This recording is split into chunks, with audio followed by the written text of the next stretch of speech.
the plant absorbs carbon dioxide from the air through its leaves through these tiny little pores called stomata. Stomata is surrounded, like you can see, by guard cells.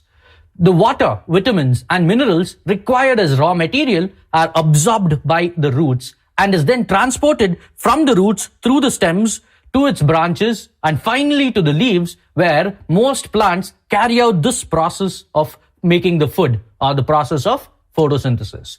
Now, if you're given only egg and cheese, you would have a hard time making an omelette without the pan, flame, and spatula, right? Especially if you're not given the flame, the egg would never cook, right? The same goes for photosynthesis. Having carbon dioxide and water alone is not enough. The sunlight, the energy source for this process, is also important.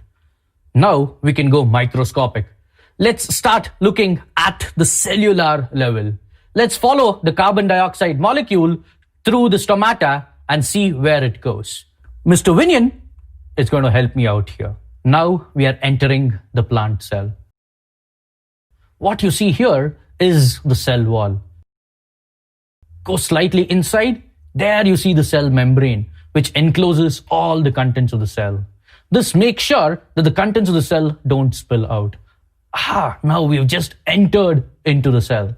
There's the nucleus. Remember the headmaster that we just spoke about? That's the nucleus.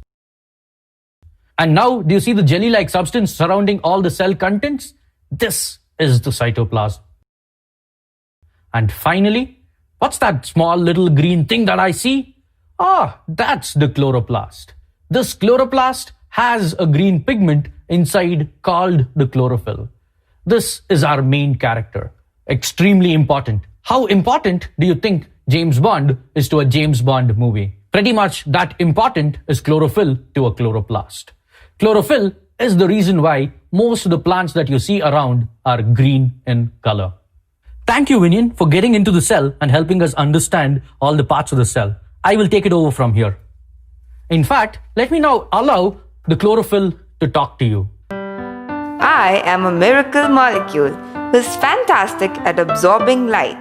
My talent might even make me the single most important chemical on the planet.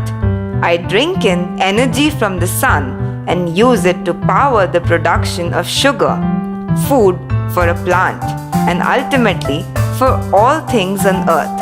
And if that isn't enough, this process called photosynthesis also